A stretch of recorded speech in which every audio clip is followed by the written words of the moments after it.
गया, मजा आ गया, मजा आ गया। लगता है पेड़ के पीछे कोई है, हमें चल के देखना चाहिए क्या बातें कर रहे हैं।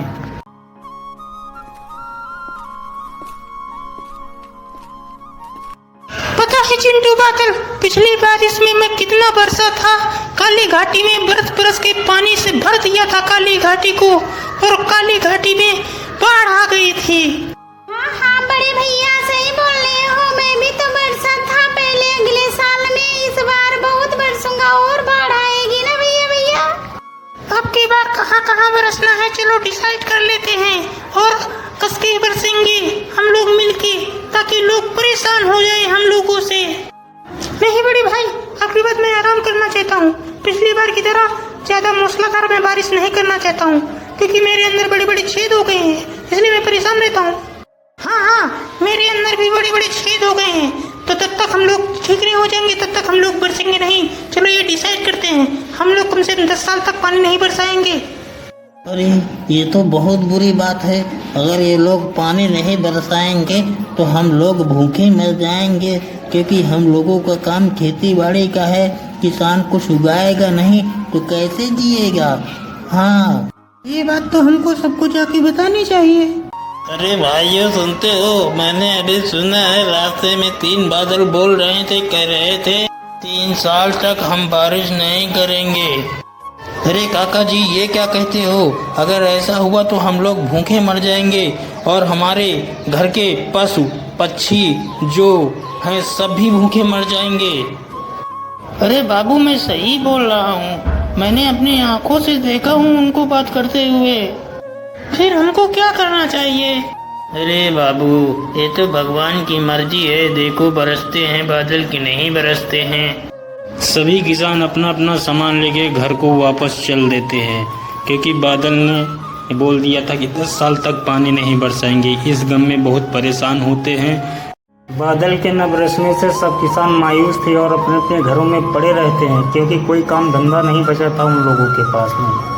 सब घरों में मायूसी छा गई थी और जो रूखा सूखा बनते थे बेचारे वही खाते थे और परेशान रहते थे कि क्या किया जाए, कहाँ से राशन पानी इकट्ठा होगा, क्योंकि 10 साल तक बारिश न होने की बादल ने कसम खाई थी। कुछ भी हो, बादल बरसे या न बरसे, लेकिन मैं कल सुबह काम करने खेत में जरूर जाऊंगा। ठीक है चले जाना, मैं तुम्हारा सामान निकाल दूंगी। भोलाराम और भोलाराम की पत्नी सो जाती है।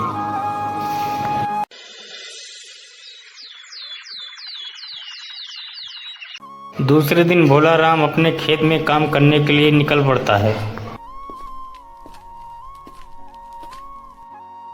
खेत में जाकर भोलाराम काम करने लगता है और अपना खेत जोतता रहता है और सब भूल जाता है बादल की कही हुई बातों को। वह दूसरों की तरह नहीं था, वह अपने काम को छोड़ना नहीं चाहता था, इसलिए उसका मन घर पे नहीं लग रहा था और खेत जोतने के लिए चला आया था। काम करते करते दोपहर हो जाती है, लेकिन उसी समय एक बादल आ जाता है और भोलाराम से कहता है, क्यों भोलाराम, तुझे मालूम नहीं कि हम लोगों ने कसम खाई है 10 साल तक हम लोग पानी नहीं बरसाएंगे? क्या तुझे यकीन नहीं? सारे किसान लोग यहाँ से चले गए, अब वो 10 साल तक दिखाई नहीं देंगे और तू है कि काम ही कर रहा। नहीं नहीं बादल राजा, नहीं नहीं, हमको बहुत अच्छी तरीके से मालूम है कि आप लोगों ने कसम खाई है कि 10 साल तक पानी नहीं बरसाओगे, लेकिन अगर 10 साल तक आप लोग पानी नहीं बरसाओगे तो तुम्हारी तरह मैं भी अगर 10 साल तक अपने खेतों में हल नहीं चलाऊंगा तो मैं भूल ना जाऊं हल चलाना। बस इसीलिए हम अपने मेहनत करते जा रहे हैं, ताकि अपनी बीती हुई बातें और बीता हुआ काम भूल ना जाऊं, इसलिए हम मेहनत करना चाहते हैं। और रही पानी की बात, तो जब गिरेगा तब गिरेगा, वो तो। अरे तू तो सही बोल रहा है, कहीं हम लोग भी बरसना ना भूल जाए 10 साल के बाद। ये बात मैं अपने भाइयों को बताता हूँ, जा रहा हूँ मैं। बादल जाकर अपने भाइयों को बताता है, उसकी बात सुन के वो बहुत मायूस होते हैं और बरसने लगते हैं। इस प्रकार जंगल, नदी, खेत सभी जगह पानी बरसने लगा और जोरों से बरसात होने लगी। कुछ दिनों बाद खेतों में फसल उगाई, जिससे किसानों के घर चलने लगे। दोस्तों, ये कहानी है कि अपने काम को कभी छोड़ना नहीं चाहिए, उसे निरंतर करना चाहिए।